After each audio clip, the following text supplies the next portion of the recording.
এখানে দাউদ ফয়সাল নামের যে ছেলেটা শুট করেছে সে একটা খেলনা মাত্র, সে কি খেলনা, পুতুল। কিন্তু তাকে যারা খেলাইছে, ওই আওয়ামী লীগকে যারা খেলাইছিল, হাসিনাকে যারা খেলাইছিল, যারা আওয়ামী লীগকে দিয়ে হাসিনাকে দিয়ে আলেমদের উপর এইভাবে নির্যাতন করাইছিল, এই তারাই দাউদ ফয়সালকে দিয়া শুট করাইছে। আচ্ছা আমাকে বলেন, ঢাকার মধ্য থেকে দিনে দুপুরে জুমার নামাজের পরে গুলি করার 6 ঘন্টার মধ্যে খুনি ভারতে পালায়া যায়, এটা কি বাংলাদেশের কারো সহায়তা ছাড়া সম্ভব? আর বাংলাদেশেরও কি আওয়ামী লীগের সহায়তায় সম্ভব? কারণ বাংলাদেশের আওয়ামী লীগ তো আছে গর্তে।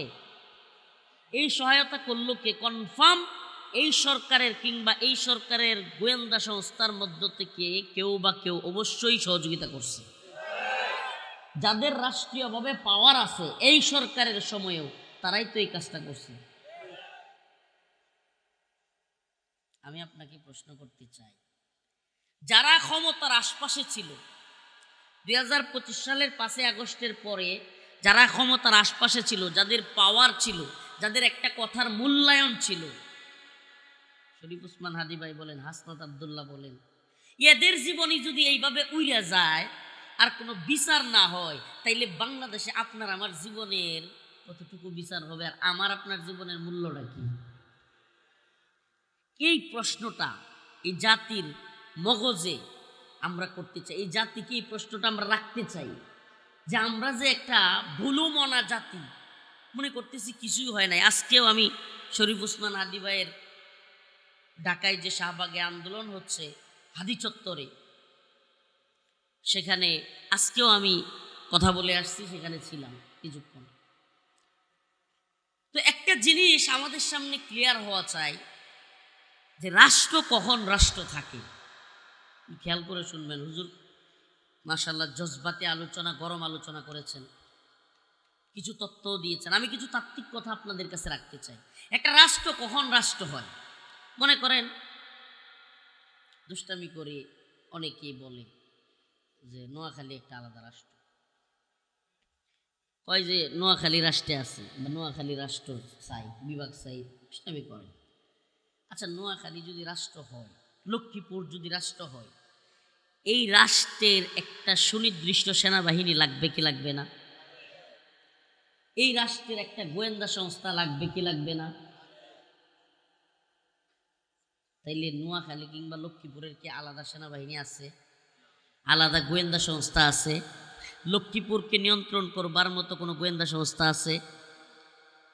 তো লক্ষ্মীপুরকে নিয়ন্ত্রণ করবার গোয়েন্দা সংস্থা যদি না থাকে, নোয়াখালীকে রক্ষা করবার মতো যদি সেনাবাহিনী না থাকে, এই নোয়াখালী লক্ষ্মীপুরকে যেমন আলাদা রাষ্ট্র বলা যাবে না, তো বাংলাদেশ রাষ্ট্রেরও যদি নিরাপত্তা ব্যবস্থা না থাকে, সেনাবাহিনী না থাকে, চৌকস গোয়েন্দা সংস্থা না থাকে, আগে থেকেই না জানে যে কোন এলাকায় ক্রাইম হবে কিংবা কারা কি প্ল্যানিং করতেছে, তাইলে এইটাও কি কোনো রাষ্ট্র হইল? আমার প্রশ্নটা এই জায়গায়। হাদি ভাই মারা যায়, খুনিরাও বের হয়ে যায়। মগবাজারে হঠাৎ করে কে বোমা মারে, এক লোক মারা যায়। আরে ভাই, আগামীকালকে তো এই যে মুফতি সাখাওয়াত হোসেন রাজি সাহেব যাচ্ছে, হুজুর যে আল্লাহ না করুক মারা যাবে না, এটার গ্যারেন্টি কি? আমি যে আজকে আপনাদের এখান থেকে যাব, আমরা যে আমাদেরকে মেরে ফেলা হবে না, এটার গ্যারেন্টি কি? তো এই বাস্তবতায় আপনাদের সামনে আমাদের কিছু কথা আছে। আমরা যারা আল্লাহ তাআলা একটি পরিচয় দিছেন, ভয়েস পাওয়ার দিছেন, আল্লাহ তাআলা যাদেরকে সামাজিকভাবে, রাষ্ট্রীয়ভাবে, যে কোনো মাধ্যমের কারণে হোক, ইউটিউবের কারণে, ফেসবুকের কারণে, কিংবা যে কোনো কারণে, কারাগারে থাকার কারণে কিংবা দীর্ঘদিন বন্দি থাকার কারণে, যে কোনো সিম্পেথির কারণে এই দেশের মানুষের অন্তরে আমাদের ভালোবাসা আল্লাহ দিছেন। সুবহানাল্লাহ। এই ভালোবাসাটাকে এই উম্মতের, এই জাতির কল্যাণে কাজে লাগাইতে হবে না? এই কাজে লাগানোটা কি? এই উম্মতকে সজাগ করা। হে প্রিয় উম্মাহ, হে প্রিয় উম্মার যুব সমাজ, একটা জিনিস আমাদেরকে মাথায় রাখতে হবে সুস্পষ্ট, যে মুমিনের শাহাদাত ব্যর্থতা নয়। মুমিনের শাহাদাত কি ব্যর্থতা? মুমিনের লাশ যদি ডাস্টবিনে পড়ে থাকে, মুমিনের আত্মা যাবে কোথায়? ওয়ালা তাকুলু লিমান ইউকতালু ফি সাবিলিল্লাহি আমওয়াত বাল আহইয়াউ ওয়ালাকিন লা তাশউরুন। আল্লাহ রাব্বুল আলামিন বলেন, ওয়ালা তাকুলু লিমান ইউকতালু ফি সাবিলিল্লাহি আমওয়াত, যারা আল্লাহর পথে জীবন দেয়, যারা দ্বীনের জন্য, উম্মতের জন্য, ঈমানের পক্ষে, মুসলিম ভূখণ্ড রক্ষার পক্ষে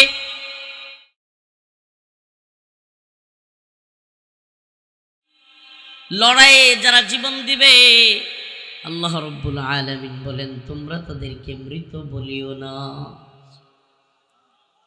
তোমরা তাদেরকে কি বলিও না? মৃত বলাও নিষেধ। এটা একটা সম্মান। সম্মান।